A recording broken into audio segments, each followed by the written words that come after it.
آدمی بیوی کی اطاعت کرے گا لیکن ماں کی فرما برداری نہیں کرے گا، بیوی کی ڈیمانڈ پہ فوراً بھاگ کے جائے گا، لیکن ماں دوائی کا بھی کہہ رہی ہوگی تو ٹال مٹول کرتا رہے گا، کل پرسوں ہفتے گزر جائیں گے، ماں کے ساتھ جانا اس کو پسند نہیں ہوگا، ماں کی خدمت میں رہنا، اس کے پاس بیٹھنا اس کو پسند نہیں ہوگا، ماں دھکے سے بیٹوں کو بیٹیوں کو اپنے پاس بٹھائے گی لیکن بیٹھنا پسند نہیں ہوگا۔ وہ ادنا صدیقہ ہو وہ اقصا ابا ہو، دوستوں کے ساتھ بیٹھ کے گپ شپ لگانا مرغوب ہوگا، باپ کے ساتھ بیٹھنا پسند نہیں ہوگا، باپ کے پاس اولادیں نہیں بیٹھیں گی۔ اور یہ جو مصیبت آئی ہے اس نے تو گھر کے اندر بھی پاس بیٹھی اولاد کو بھی ماں باپ سے چھین لیا ہے، وہ وہاں بیٹھ کر کے بھی حاضر باش نہیں ہوتے۔ آپ کو اس دن میں نے درس قرآن میں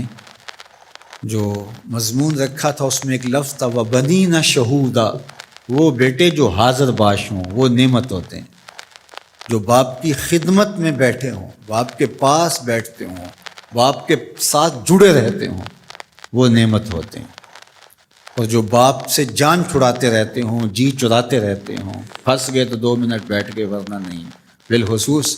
بوڑھے بزرگوں کے پاس تو اس دور کے اندر کوئی بیٹھنے کے لیے تیار نہیں ہوتا، وہ ترستے ہیں کہ ہماری اولاد ہمارے پاس بیٹھے، لیکن اولاد کی دلچسپیاں ہی کوئی اور ہیں، وہ انہیں اولڈ فیشن سمجھتے ہیں،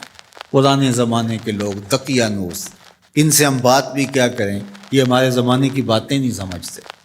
جب تم ان کے زمانے کی باتیں نہیں سمجھتے تھے، انہوں نے ایک لفظ پانی اور روٹی سکھانے کے لیے کتنی محنت کی تھی تمہارے اوپر، تم تو کچھ بھی نہیں سمجھتے تھے، تم تو حرف و صوت سے آشنا نہیں تھے، تم تو لفظوں سے آشنا نہیں تھے، انہوں نے کتنا وقت دیا اور ایک ایک حرف، ایک ایک لفظ، ایک ایک ہجا تمہیں بتایا، اور آج تم کہتے ہو یہ دقیانوس ہے۔ کہا یہ قرب قیامت کی علامت ہے کہ دوستوں کے پاس بیٹھنا مرغوب لگے گا، محبوب لگے گا، ماں باپ کی صحبت میں بیٹھنا اولاد کی تباہ میں نہیں ہوگا۔ وَصَادَ الْقَبِيلَةِ فَاسِقُهُمْ،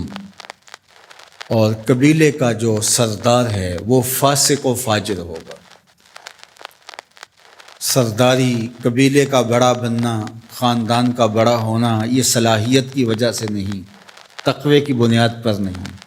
یہ چالاکی، مکاری، فسق و فجور کی وجہ سے، اس لیے کہ جس طرح کی قوم ہوگی اس طرح کے ان کے حکمران ہوں گے۔ کسی نے حجاج بن یوسف سے کہا تھا کہ تو نے حضرت عمر کا دور خلافت دیکھا ہے، تو ان جیسا انداز حکومت اختیار کیوں نہیں کرتا؟ تو اس نے 2 لفظی جواب دیا، تبازروا اتعمر لکم، اس نے کہا تم ابو ذر غفاری بن جاؤ، میں عمر بن جاتا ہوں۔ جب رعایا ابو ذر غفاری جیسی ہوتی ہے تو حکمران عمر فاروق جیسے ہوتے ہیں۔ جب ہم چور ہوں گے، ہم خائن ہوں گے، ہم بدکار ہوں گے تو اوپر رحمتوں کی چھتڑیاں تو نہیں تانی جائیں گی، اوپر بھی پھر یہی کچھ ہوگا۔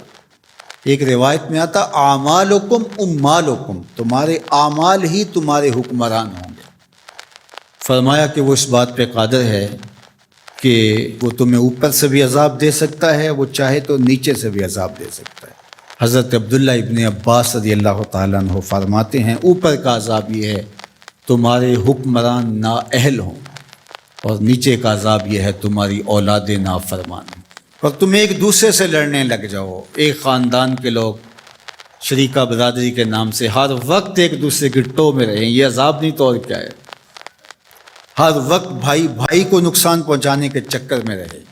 بہنیں اور بھائی آپس میں ایک دوسرے کے دشمن بنے کھڑے ہوں، ہمسایہ ایک دوسرے کی عزت کو اچھالنے کے لیے تیار کھڑا ہو، محلہ راحت کا ساماں ہونا چاہیے لیکن محلہ آپس میں ایک دوسرے کی عزت کو پامال کرنے کے لیے تلا ہوا، خاندان، برادریاں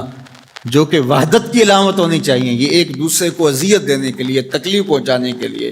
ٹو میں رہنے کے لیے، کسی کے عیب کو اچھالنے کے لیے، کسی کی بہن بیٹی کی آبرو کو اچھالنے کے لیے ہر وقت اسی چکر میں ہو، تو کیا یہ عذاب نہیں ہے کہ تم اپنے گھر میں بھی محفوظ نہ ہو؟ خاندانی لڑائیاں، شریکہ برادریاں، ان کی باہمی لڑائیاں، یہ فرقوں کی لڑائیاں، سیاسی جنگ و جدل، یہ کیا ہے؟